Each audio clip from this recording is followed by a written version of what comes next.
Thanks Tom for watching, and I'll see you soon.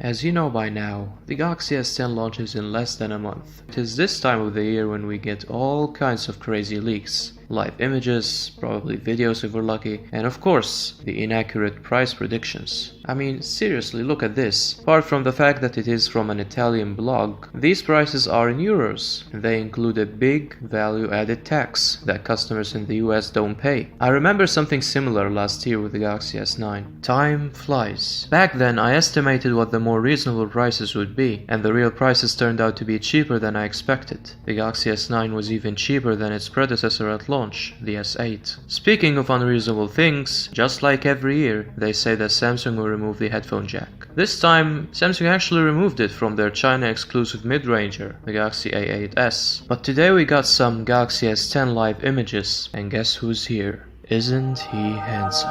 And I think when the day comes when Samsung flagships say goodbye to Jack, they will arrange for a proper farewell, like say for example, a set of free Bluetooth earphones in the box. What else can we see here? Oh yes, the full phones. Let me know what you think of that design down in the comments. For me it was a bit underwhelming. Surely it's a big change and improvement over the S9, but I really wanted that camera to be on the display for the 10th anniversary Galaxy S phone. That technology turned out to be not yet ready. At least we're finally getting the in-display fingerprint scanner this time. We waited a few years for that. Some people will say the chin is big. Remember, it's still an illusion, because the sides are bezel-less. And here is the Galaxy A8s, that has a chin that seems smaller than that of the S10, only because it has side bezels. By the way, you can do this, and you'll be able to swipe from the punch hole camera to launch the camera app also with the S10. Although I do not recommend doing this, unless you want to show your friends how cool you are. Otherwise your camera will be always smudgy. Nice animations though. Speaking of this camera, is it really big? Ice Universe made this quick comparison, and assuming he got the image close enough to the real dimensions of the phone, the camera hole looks much smaller than the hole of the A8s. Some people noticed that the camera isn't centered in the corner, and they're right. It's actually closer to the top than the side. I'm not sure why, but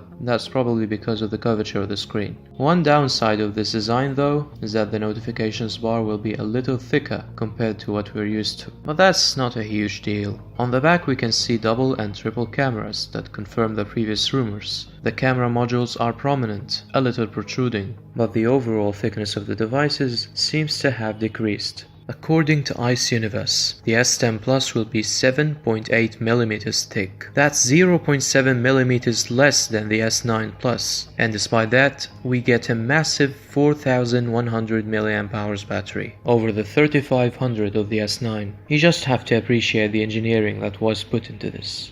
A couple of days ago, there was another leak about the new blockchain wallets of the new phones. They'll provide a safe way to store your bitcoins, Ethereum, and that kind of stuff if you're into cryptocurrency. And if you're wondering why it only says Samsung Galaxy in the boot screen, All About Samsung clarified that these are prototypes, and that they'll share more images in the coming days. So subscribe if you're interested in these leaks and tech. I know I did a horrible job the past period, but things will get better as time passes. There will be no more massive breaks, as I really want this channel to be something. So, thanks Tom for watching, and I'll see you next time.